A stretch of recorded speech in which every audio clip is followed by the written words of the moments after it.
Washington should have been number 4 last week. I was kind of surprised when I saw A&M up there. But, I mean, obviously we talked about this last week, and you mentioned that, it doesn't matter until the final Yeah, it doesn't. poll. It that's really true. none of this matters. Washington, if they keep winning, they will be in the top 4 because Michigan and Ohio State are going to beat each other out pretty much. So they don't really have to worry about them, which is a good thing for them. They can sit at number 5 until the very last week and then jump up to number 4. But yeah, I just want to talk about that real quick. What's next? What we got next coming up? We're going to Football go or NFL? Yeah, we're going to go NFL. We'll do that real quick.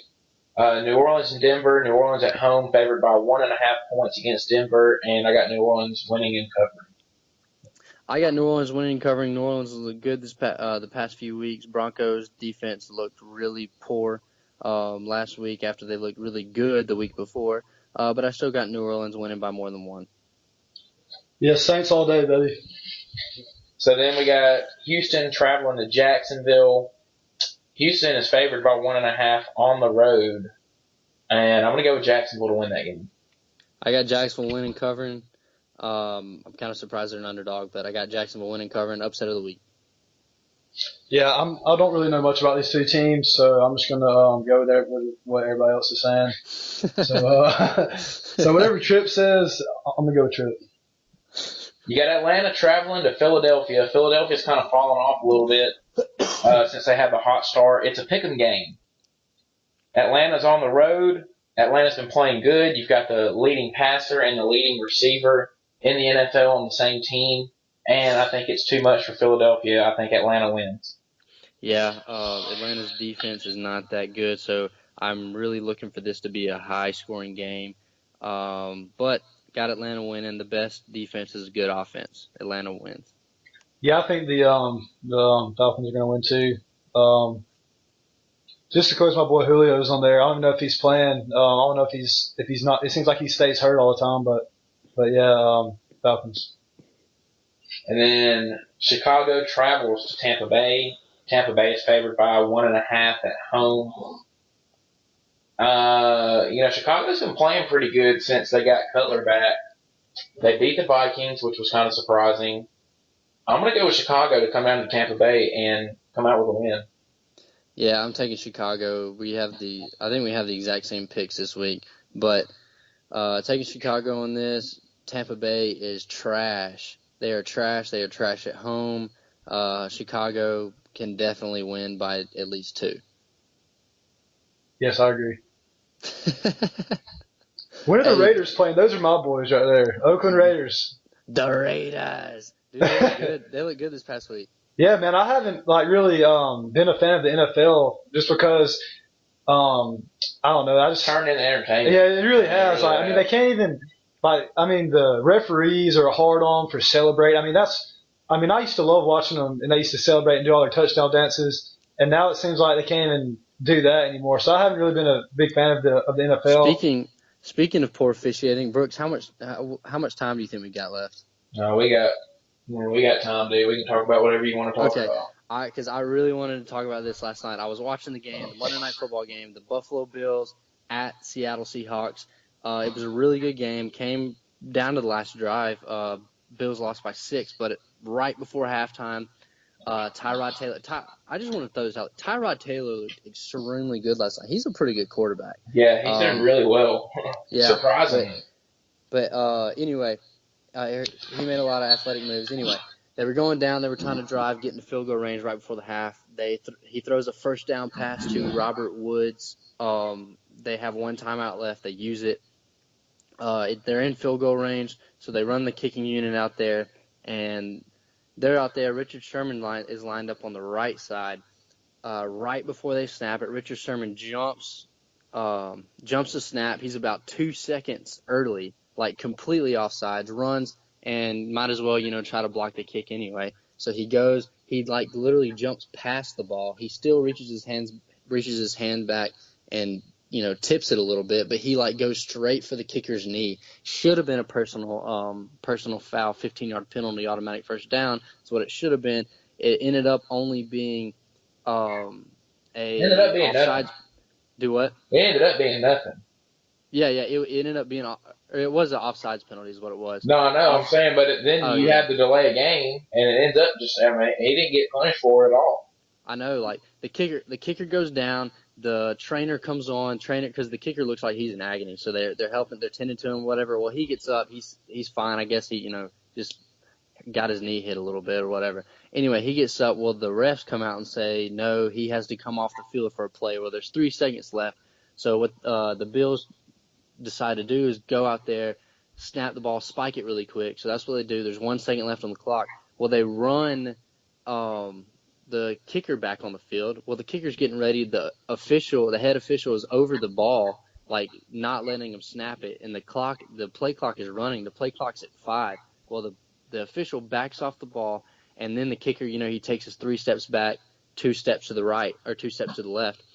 And then they go to snap the ball. Well, by the time they snap the ball, there's already the clock's been on 0 for like 4 or 5 seconds.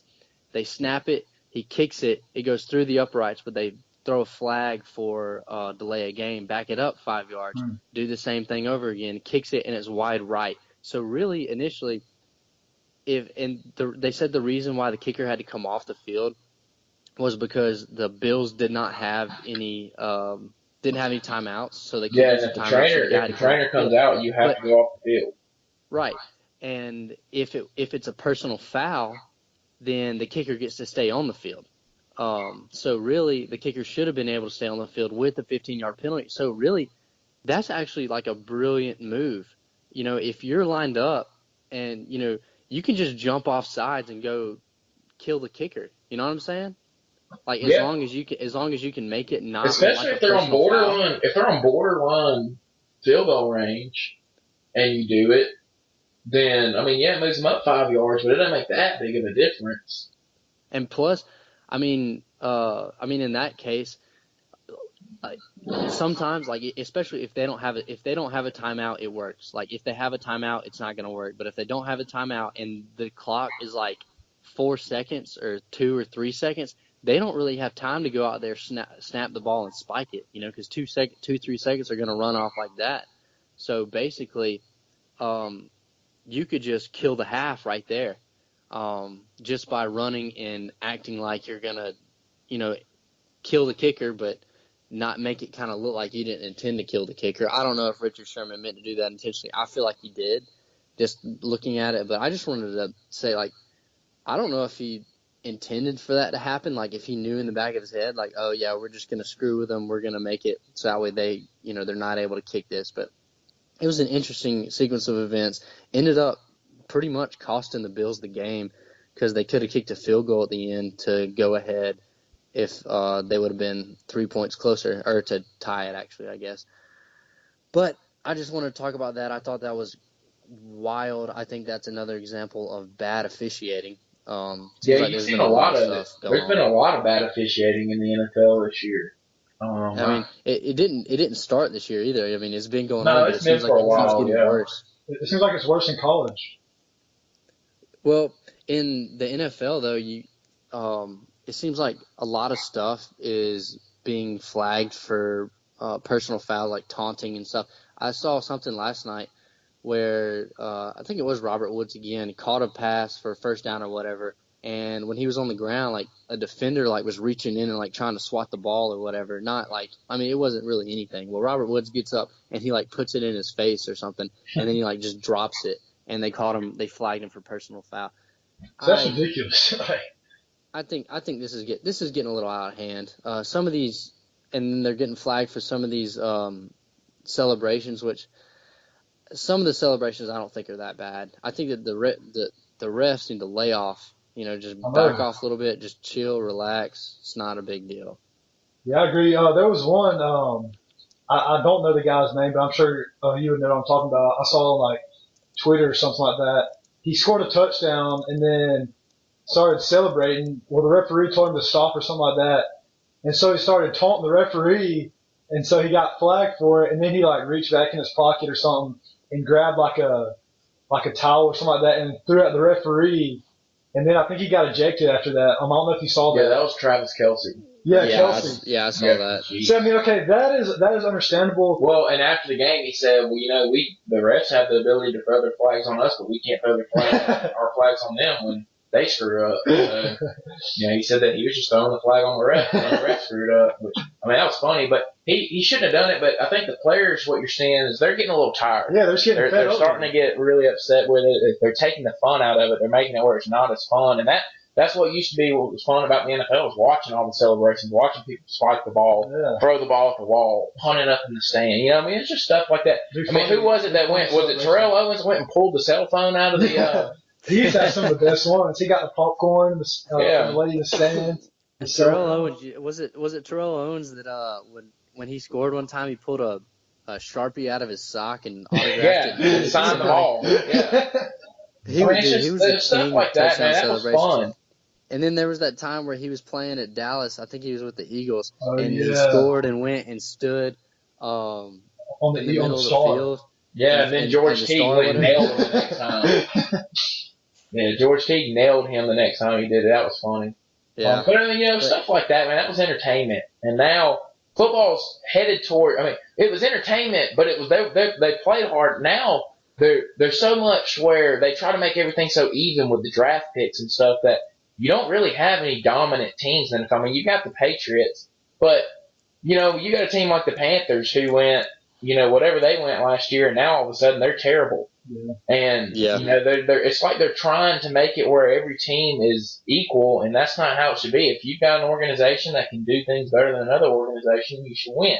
And I think that's why baseball is so fun, is because you have to develop people in your farm system. You have to, go sign free agents and do stuff like that. And football, you just draft them, and if they're not good enough, you cut them and you move on. Yeah. So yeah. Hey, you mentioned guys punting it into the end zone. Have you been keeping up with the Raiders punter? Yeah, his little celebration this weekend. Have you seen his celebrations that he did? Yeah, it's pretty funny. This man does too much, but it's hilarious. I love it. I remember a couple of weeks ago I was watching the Raiders, and it was like a bad snap or something, and he wasn't going to get the punt off. Well, he just decides to run it, and he ran it for like 40 yards, and he just started. He started celebrating so much, like that he still talks about that today. Oh yeah, has to be so excited about it. But yeah, he's a lot of fun to watch. He's tends to go wild, but yeah, I do think they need to make celebrations fun again, guys. Make them great. Make it great again. Real quick, Tripp, before we get off, college basketball starts Friday night. Give me your pick for a national champion this year, preseason pick. Preseason national champion. Gosh.